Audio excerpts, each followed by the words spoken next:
akan sampaikan sesuatu yang penting, simple. Ya, saya memberikan judul kesungguhan hati.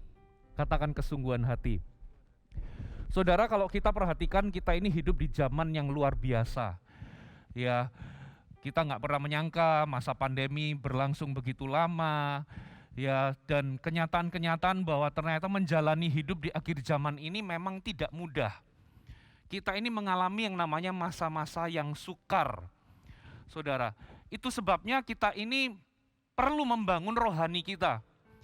Kita ini perlu membangun kerohanian kita. Kenapa banyak dari orang Kristen bahkan anak-anak Tuhan itu hidupnya tertekan? Hal itu terjadi karena memang nggak berimbang antara masalah dan persoalan hidup, beban hidup, dengan kekuatan rohani mereka. Akhirnya tidak sedikit bahkan anak-anak Tuhan yang hidupnya itu tertekan. Saudara, beban yang kita angkat, beratnya beban yang kita angkat, itu tidaklah tergantung semata-mata dari bobot dari beban itu. Tapi juga ditentukan oleh kekuatan kita. Contoh, untuk si A mengangkat beban 100 kilo, katakanlah saya. Mengangkat 100 kilo mungkin nggak terlalu berat bagi saya. Tapi mungkin bagi orang lain, bagi Pastor Philip 100 kilo udah ngeden-ngeden misalnya. Karena beratnya kita mengangkat beban, itu juga tergantung dari kekuatan kita. Ya, kita mungkin bisa angkat meja, tapi bagi anak kita yang 5 tahun, meja itu berat bagi anak 5 tahun. Itulah sebabnya kita perlu yang namanya membangun rohani kita. Sebentar, saya ambil nafas dulu. Oke. Nah, saudara, ternyata kekuatan kita untuk hidup di akhir zaman, rahasia untuk kita bisa hidup di akhir zaman itu ternyata mengalami Tuhan. Katakan mengalami Tuhan.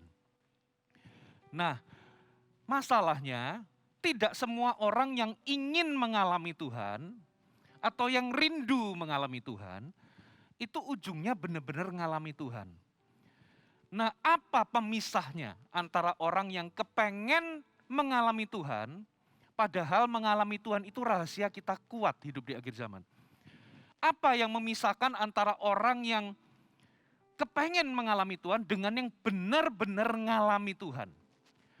Ternyata kalau kita pelajari di Alkitab, ternyata pemisahnya adalah kesungguhan hati. Katakan kesungguhan hati. Coba kita lihat sama-sama ya, Lukas 18.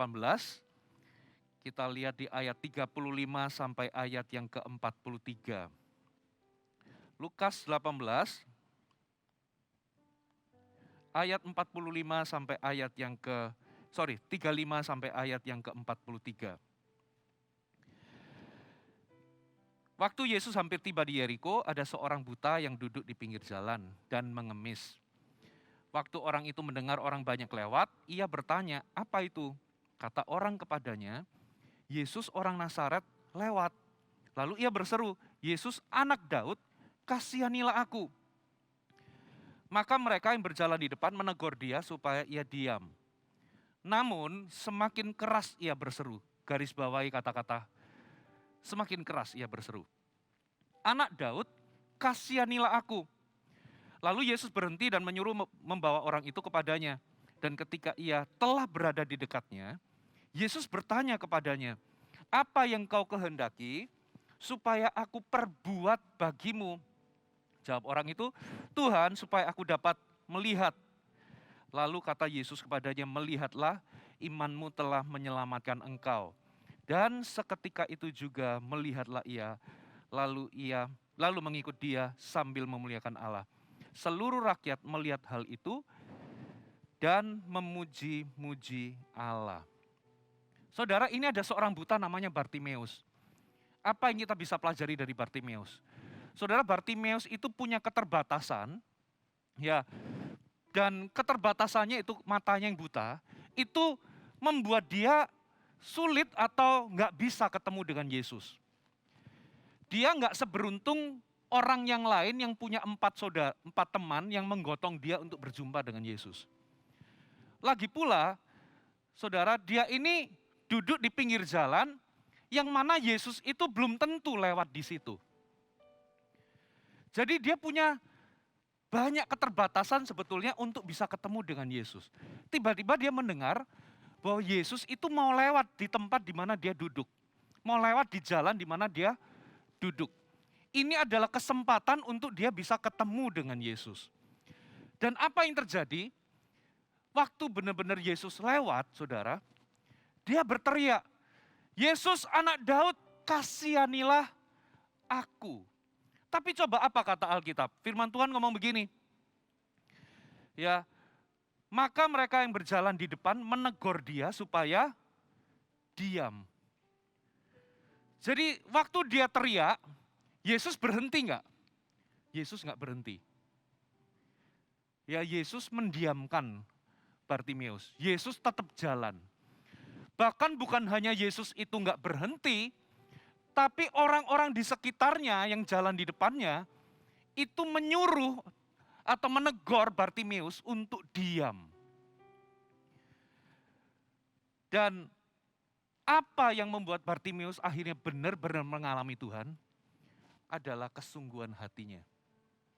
Di titik itu, saudara, ya, kalau misalnya dia sudah diabaikan sama Yesus, lalu ditegur, reaksi alami adalah dia menyerah dan berhenti. Tapi Bartimeus luar biasa. Dia itu ngalami yang namanya ujian. Seringkali Tuhan juga sama dengan kita. Seringkali ada ujian-ujian yang Tuhan izinkan, dan ujian-ujian itu sebetulnya dari ujian itu, Yesus itu bisa lihat yang namanya kesungguhan hati kita. Yang ada Bartimeus, dia diuji. Menurut Anda, Yesus dengar nggak waktu pertama kali dia teriak? Yesus dengar, saudara. Tapi Yesus berhenti nggak? Yesus jalan terus. Yang kedua, Yesus tahu nggak kalau orang itu ditegur sebetulnya? Tahu. Tapi Yesus mencegah untuk orang banyak itu menegur dia, sepertinya kok Yesus membiarkan orang itu ditegur. Jadi kita curiga jangan-jangan memang Yesus sengaja untuk lihat kesungguhan hati. Saudara, kalau kita lihat film-film Cina zaman dulu, film-film kungfu maksudnya, seringkali kan ada pengembara, lalu kemalaman, lalu misalnya ada satu rumah, lalu dia ketok rumah itu. Nah, satu kali ada cerita, saudara, gitu ya, ada satu orang jalan dan di perjalanan itu hampir nggak ada rumah, dan itu hari sudah menjelang malam. Singkat cerita, dia menemukan di ujung sana ada sebuah rumah. Nah, orang ini akhirnya ketok pintu. Ketok pintu, ketok pintu, ketok pintu, nggak ada yang bukain. Tapi rumahnya ini ada sih, kelihatan ada, bukannya nggak terawat. Dia ketok pintu 10 menit, kok nggak ada yang buka. Ternyata beberapa saat setelah 10 menit itu, ada orang tua yang membukakan. Lalu dia tanya, loh Pak Tua, Bapak dengar nggak pertama kali saya ketok pintu? Dengar. Kok nggak langsung dibukain? Lalu dia ngomong, ya biasanya zaman dulu itu kan kalau mau masuk itu ada biasanya ada space, ada kayak pekarangan dulu, baru di ruang dalam. Nah, ternyata karena dia orang tua, dia itu sering kalau malam-malam itu kedatangan tamu, ketok pintu. Tapi karena dia jalannya itu lambat, seringkali begitu nyampe dibukain pintu, orangnya udah pergi. Nah, karena dia nggak mau kecelek terus, akhirnya dia nunggu. Dia hanya bukain pintu orang yang ketok pintunya terus-terusan. Nah, sampai satu titik, oh ini benar-benar memang orang ini butuh. Jadi orang yang butuh pasti nunggu sampai dibuka. Nah, firman Tuhan ngomong, mintalah maka kamu akan mendapat, carilah maka kamu akan mendapat, mintalah akan kamu diberi, ketuk pintu maka pintu akan dibuka. Kalau saudara baca dari versi New Living Translation, di situ bukan dikatakan cuman seeking, asking, sama knocking. Tapi di situ dituliskan keep on asking, keep on knocking. Terus menerus. Jadi ternyata kenapa sih? Tuhan itu seringkali waktu kita doa, Tuhan itu dengar. Tapi kenapa kok Tuhan itu ngomong terus ketuk pintu? terus cari, terus minta.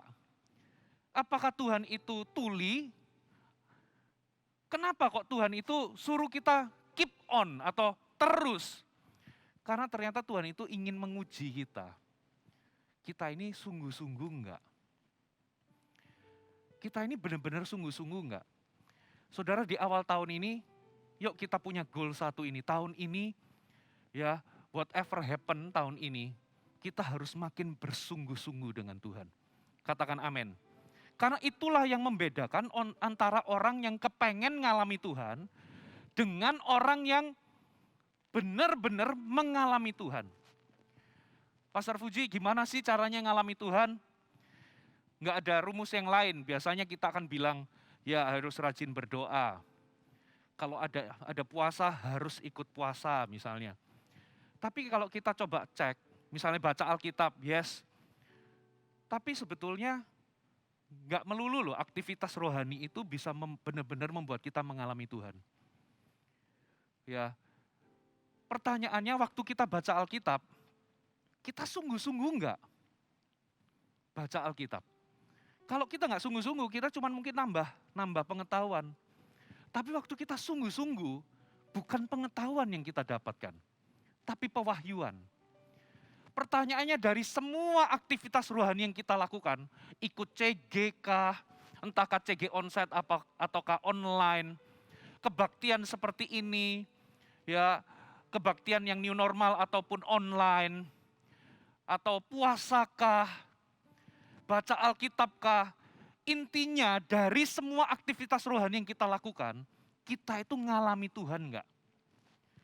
Ngalami Tuhan itu bukan berarti saudara tiap kali baca Alkitab lalu Anda sepertinya harus ada pengalaman supranatural yang membuat saudara itu bergetar. Enggak harus begitu. Tapi benar-benar ngalami Tuhan enggak? Waktu baca Alkitab bukan cuma pengetahuan yang dapat, tapi Tuhan itu benar-benar bicara kepada kita. Jadi rema, ada pewahyuan. Poinnya di situ. Karena apa? Karena kita bisa loh kebaktian 5 kali, kita mungkin bisa baca Alkitab, kita mungkin bisa ikut puasa, tapi kita nggak benar-benar ngalami Tuhan di dalam semuanya itu. Karena apa? Karena kita nggak sungguh-sungguh. Saudara, nah makanya tahun ini, make sure di dalam semua aktivitas rohani kita harus punya kesungguhan hati. Ada amin, saudara? Karena itulah satu-satunya yang membedakan antara orang yang kepengen ngalami dengan yang benar-benar ngalami Tuhan. Coba kita buka Ibrani 11 ayat 6. Ibrani 11 ayat yang ke-6. Tetapi tanpa iman tidak mungkin orang berkenan kepada Allah. Sebab barang siapa berpaling kepada Allah, ia harus percaya bahwa Allah ada. Dan garis bawahi, Allah memberi upah kepada siapa saudara? Bukan sembarang orang. Allah memberi upah kepada orang yang bersungguh-sungguh mencari Dia.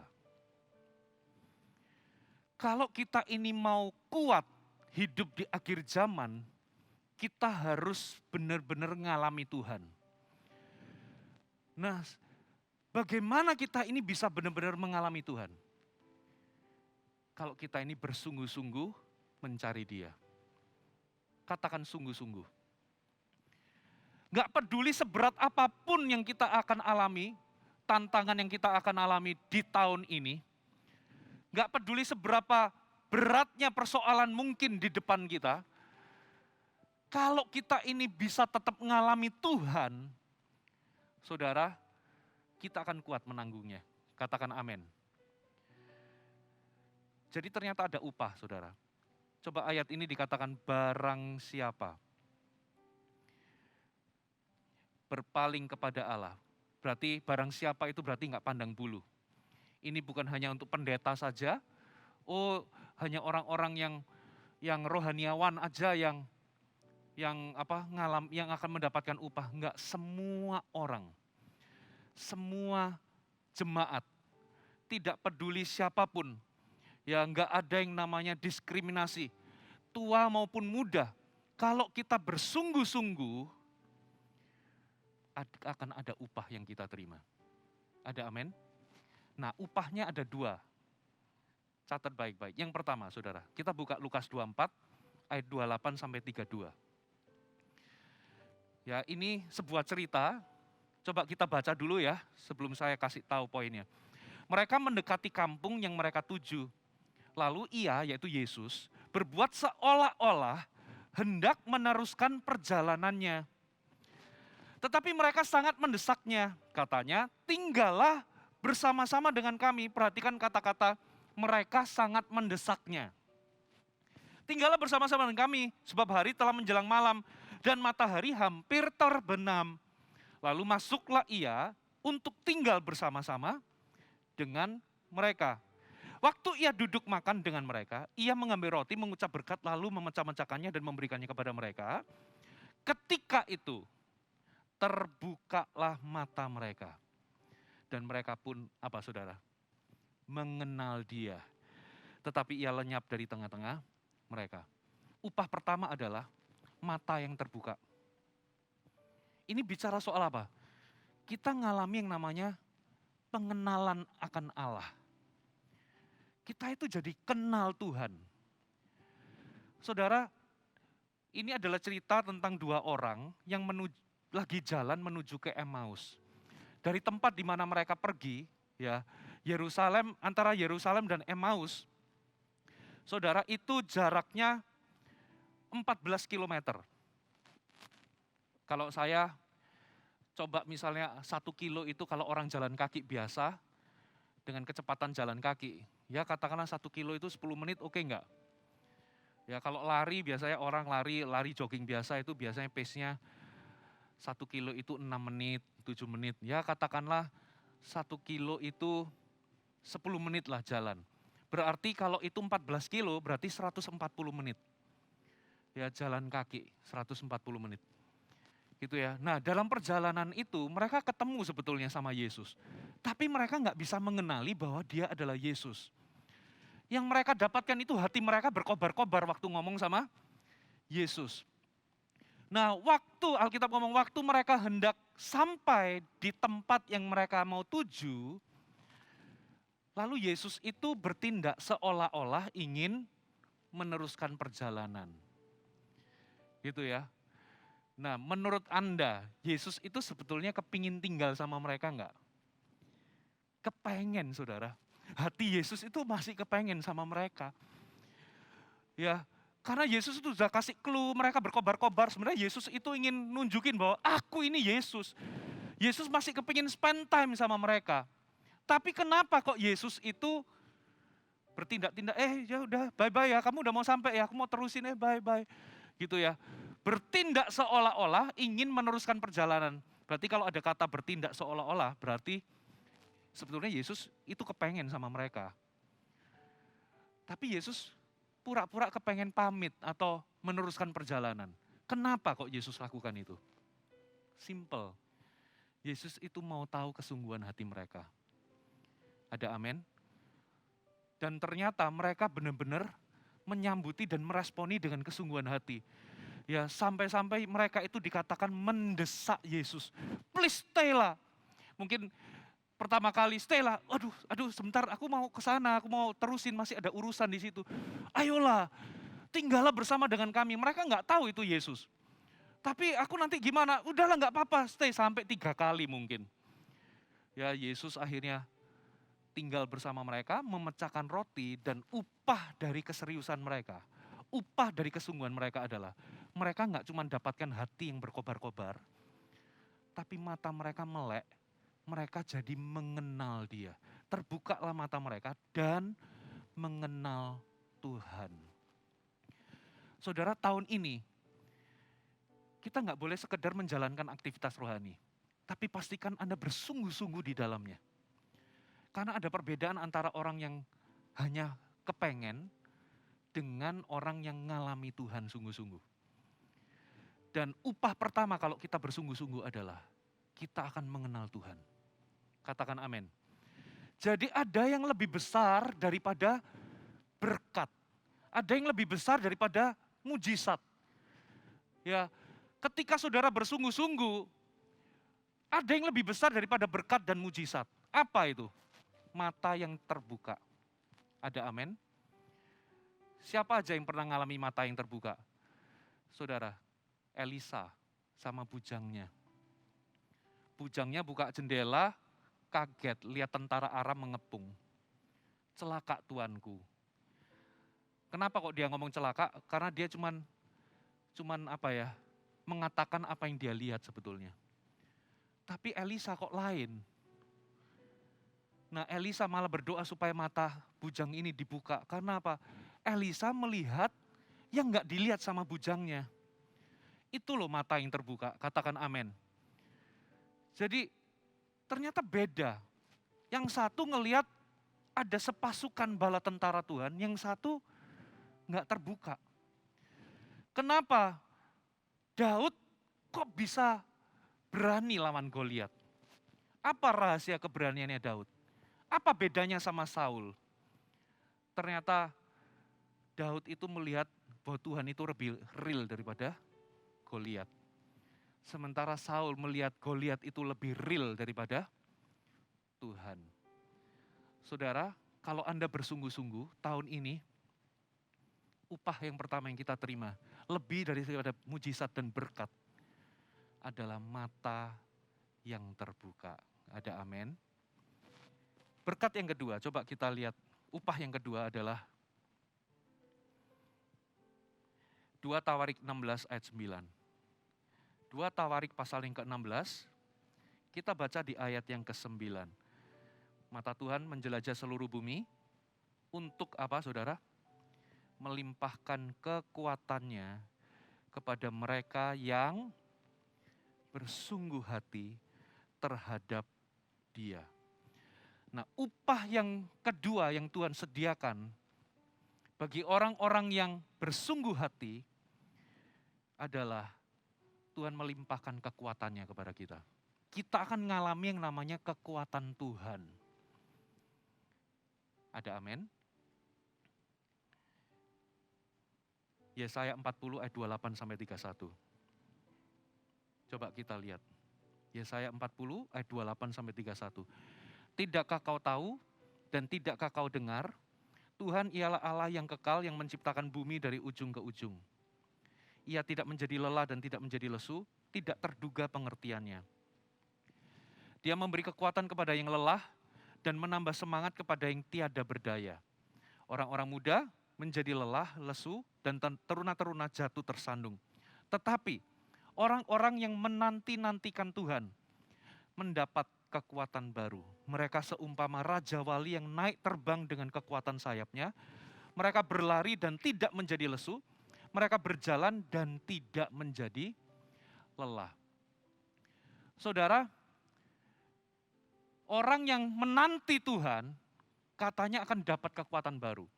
Saudara, beberapa hari yang lampau, 2 hari yang lalu ya, tiba-tiba ada orang DM, tiba-tiba ngomong, Pak Fuji, saya itu kepengen pernikahan saya itu harmonis, tapi saya menyerah. Saya sudah nggak tahan lagi, nggak kuat lagi. Saya nggak kenal siapa itu dan sebagainya, saya cuma kasih kata-kata kekuatan, saya itu ya sudah.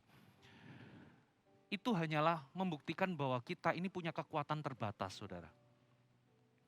Kita ini punya kekuatan terbatas. Dan upah yang kedua yang Tuhan sediakan buat kita adalah, Tuhan itu melimpahkan kekuatannya bagi orang yang menanti-nantikan Tuhan. Katakan amin. Nah, orang yang sabar menanti, itu adalah orang yang bersungguh hati.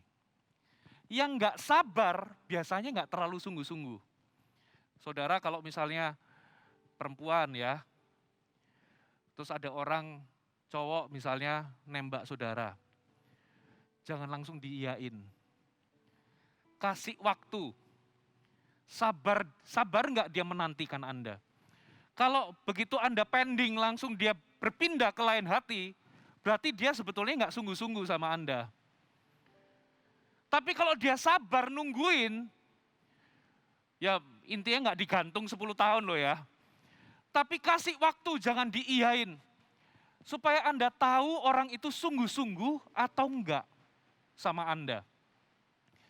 Nah, Orang yang sabar menanti-nantikan Tuhan, yang terus mencari Tuhan maksudnya, walaupun mungkin belum ada jawaban dari Tuhan, walaupun mungkin seperti Tuhan itu nggak turun tangan langsung, sepertinya kok Tuhan itu menunda, tapi kalau Anda terus sabar, itu namanya sungguh-sungguh. Katakan amin. Ada orang cari Tuhan untuk persoalannya, cari Tuhan, tapi begitu dia melihat bahwa Tuhan itu sepertinya kok belum bekerja, dia cari dukun. Ya udahlah, aku cari yang lain aja. Nah, itu namanya nggak sungguh-sungguh, saudara. Nah, makanya seringkali Tuhan itu memberikan ujian ini kepada kita. Untuk menunjukkan, untuk menguji, kita ini benar nggak sih sungguh-sungguh? Kita ini cari Tuhan itu apakah,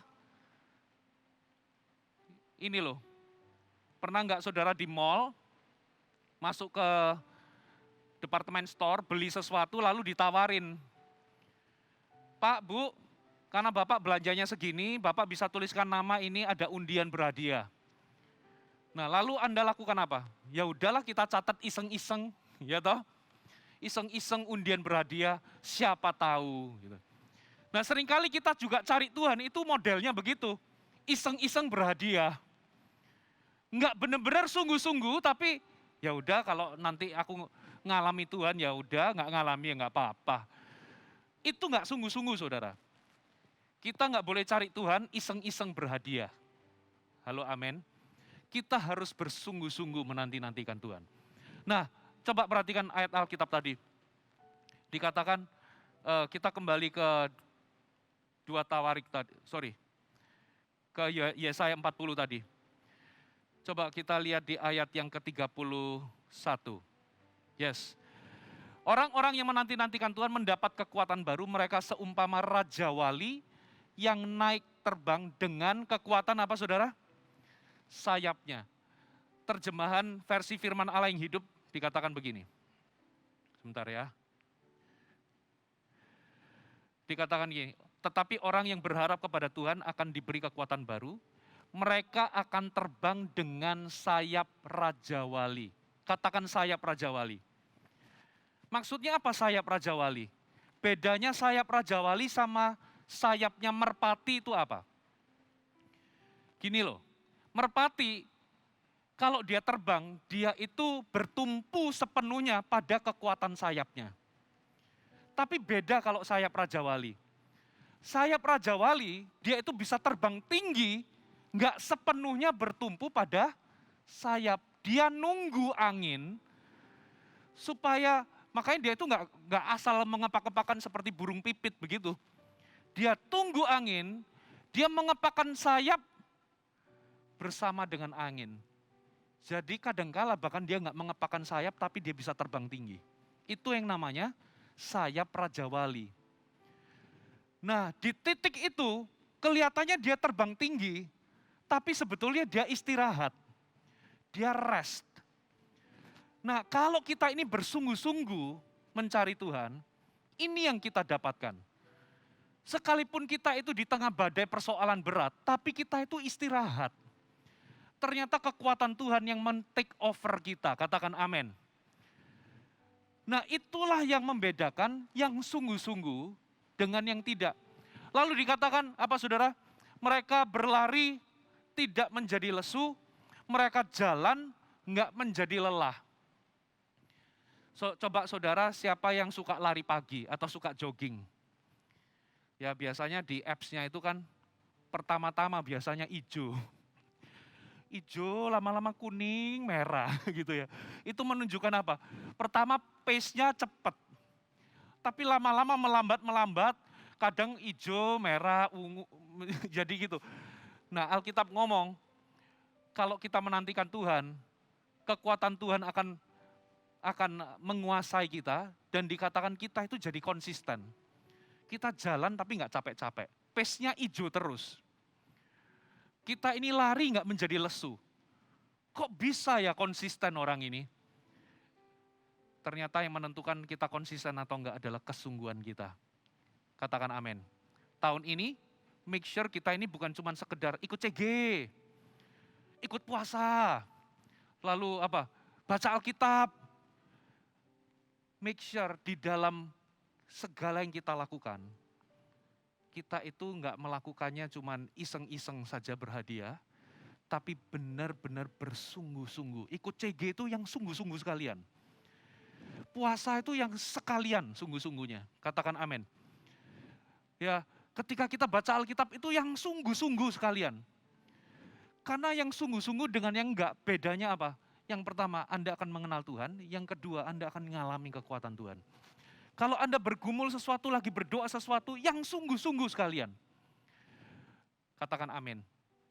Sekarang, bagaimana, Pastor Fuji, supaya kita ini bertumbuh dalam kesungguhan hati? Kita buka ayatnya ya, Matius 15, ayat 22 sampai 27. Matius pasal yang ke-15, ayat 22 sampai ayat yang ke-27. Bagaimana menumbuhkan kesungguhan hati. Kita mau lihat ada satu orang yang juga mengalami ujian kesungguhan. Gitu ya. Maka datanglah seorang perempuan Kanaan dari daerah itu dan berseru, "Kasihanilah aku ya Tuhan, anak Daud, karena anakku perempuan kerasukan setan dan sangat menderita." Tetapi Yesus sama sekali tidak menjawabnya. Lalu murid-muridnya datang dan meminta kepadanya, "Suruhlah ia pergi." Ia mengikuti kita dengan berteriak-teriak. Jawab Yesus, "Aku diutus hanya kepada domba-domba yang hilang dari umat Israel."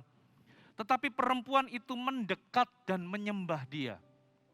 Sambil berkata, "Tuhan, tolonglah aku." Tapi Yesus menjawab, "Tidak patut mengambil roti yang disediakan bagi anak-anak dan melemparkannya kepada anjing." Kata perempuan itu, "Benar Tuhan, namun anjing itu makan remah-remah yang jatuh dari meja tuannya." Dari cerita ini ada tiga faktor yang membuat kita ini bisa bertumbuh dalam kesungguhan.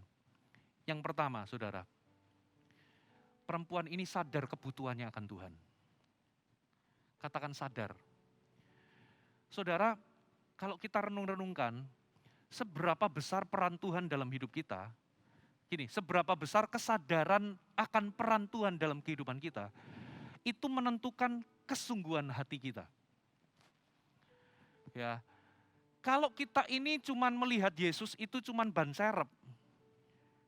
Ban serep itu kan kita nggak bakal ingat ban serep kecuali pas bocor. Ya, kalau kita ini cuman lihat Yesus itu cuman pas ada masalah, baru kita ingat Yesus. Maka Yesus itu perannya cuman ban serep.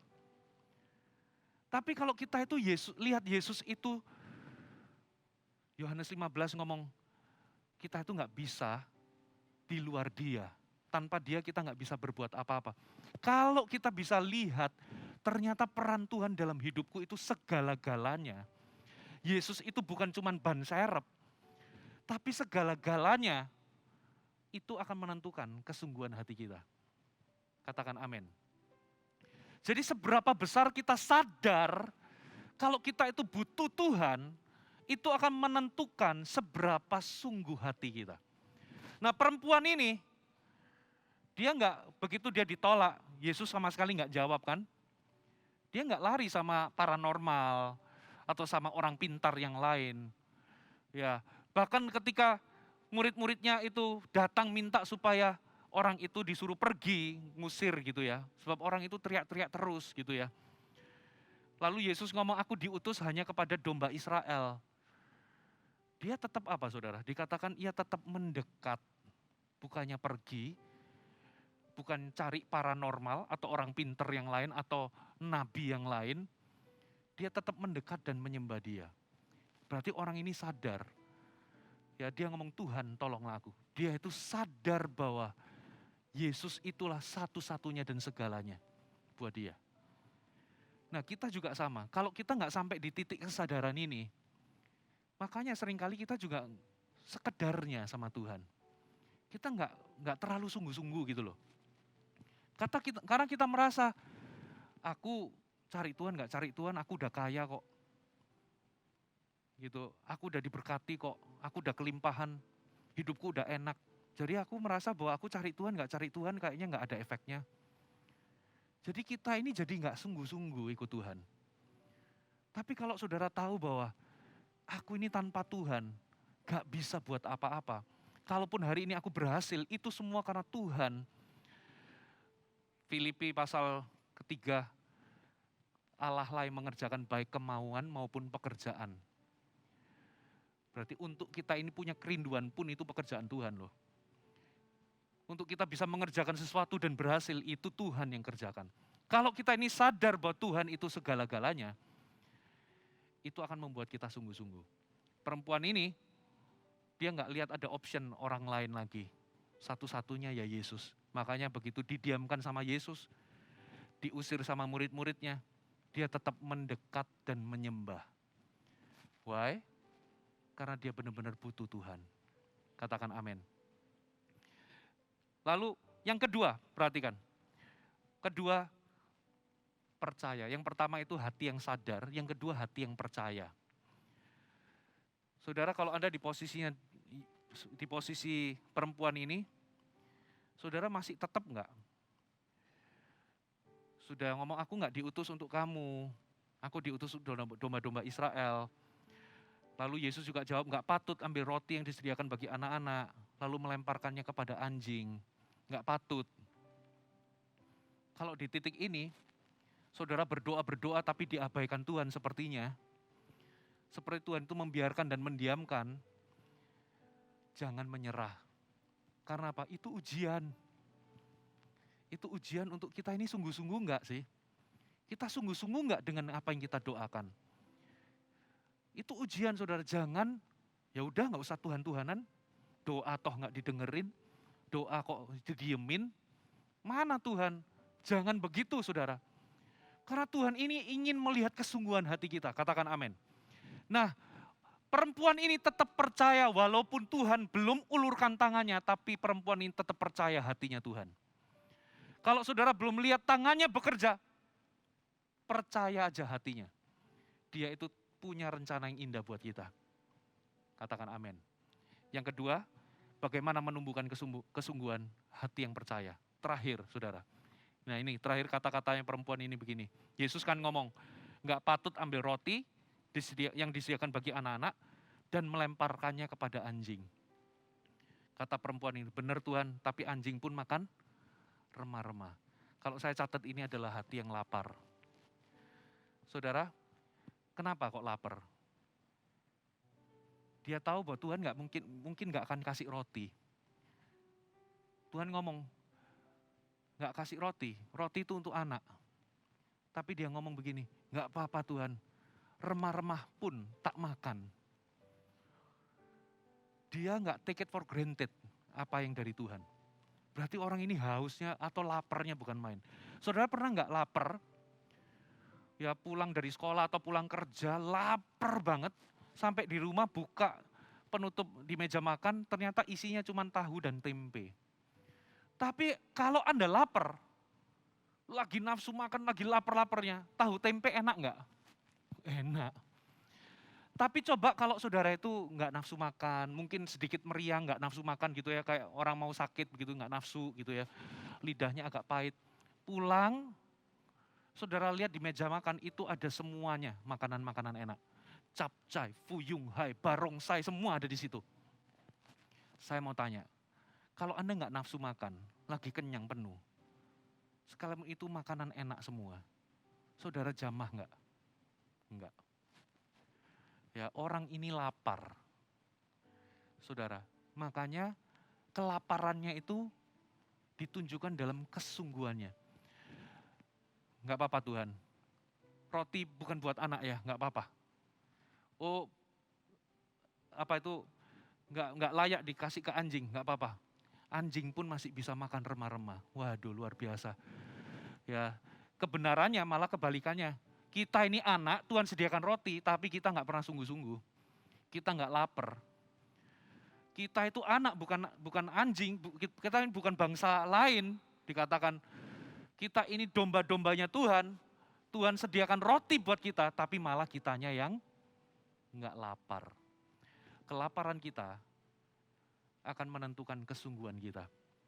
Saudara, saya ceritakan satu titik saya pernah, saudara, saya dari dulu itu kepengen Tuhan, aku dalam pelayanan pengen dong lihat ada mujizat, tanda-tanda mujizat. Masa aku dibuka di Alkitab tertulis, aku mempercayai tapi kok nggak kelihatan tanda-tanda itu. Ya di momen itu saya cari Tuhan. Saya kumpulkan informasi tentang kesembuhan, tentang mujizat. Saya puasa, desperate Tuhan, saya doa Tuhan, aku pakai aku paling nggak aku mau lihat mujizat di depan mata saya. Tuhan pakai aku, masa aku nanti sampai mati, aku nggak lihat. Padahal itu semua ada di Alkitab. Di Alkitab ngomong bahwa begini-begini orang percaya itu akan tumpang tangan sakit sembuh. Kok aku nggak ngalami, aku mempercayai tapi kok aku nggak ngalami, nggak lihat itu. Saudara, sampai satu titik saya putuskan, saya akan cari apa rahasianya. Ya, kayaknya Tuhan itu main petak umpet. Ya, tapi tahu nggak Tuhan itu kalau main petak umpet, menyembunyikan sesuatu, rahasia, kebenaran atau apa, kayaknya Tuhan itu menyembunyikan. Tujuannya apa? Supaya kita mencari untuk menemukannya ternyata. Kemarin, seminggu yang lalu, tiba-tiba anak saya yang umur 5 tahun, itu ambil gulungan kertas Manila begitu, terus ajak main saya treasure hunt. Pokoknya dia itu sembunyiin di mana di kamar, lalu saya suruh nyari begitu, lalu gantian. Gitu ya. Nah, dia sembunyiin sesuatu ya karena saya gampang kan lihat-lihat begini gampang ketemu. Tapi satu kali saya sembunyikan di balik korden tapi saya nongolin. Tak nongolin begitu loh. Tujuannya apa? Supaya saya sembunyiin bukan supaya anak saya itu nggak bisa menemukan. Tapi tak tongolin begitu supaya apa? Supaya anak saya itu menemukan. Gitu ya. Tapi tetap nggak ketemu. Yang kedua, saya lebih gamblang lagi. Saya taruh persis di sebelah meja rias. Gitu ya. Benar-benar dia buka pintu sebenarnya langsung kelihatan. Gitu ya. Tapi yang namanya anak kecil dia nggak ketemu juga. Tujuan saya nyembunyiin bukan untuk tetap tersembunyi selamanya. Do you mudeng? Supaya membuat kita ini rumit dan nggak pernah kita menemukannya gitu loh. Enggak. Tuhan itu seringkali main petak umpet, bukan supaya dia itu ingin menyembunyikan sesuatu. Tapi Tuhan itu mau supaya kita mencarinya. Rahasia, kebenaran firman. Kenapa hanya dikasih kepada orang-orang yang mencari? Karena memang itu sifatnya Tuhan. Ya, kita ini cari Tuhan kok dulu awal-awal pertobatan kok gampang merasakan hadirat Tuhan, tapi sekarang kok sepertinya ada di padang gurun. Sepertinya kok Tuhan sembunyi. Bukan Tuhan itu meninggalkan kita, tapi Tuhan itu mau lihat kesungguhan hati kita, supaya ujungnya dia ingin dirinya ditemukan. Katakan amin. Dan saya ngalami loh saudara, ketika saya cari haus sama lapar sama hal-hal ini, saya cari Tuhan, saya puasa, saya baca Alkitab, muncul pewahyuan-pewahyuan.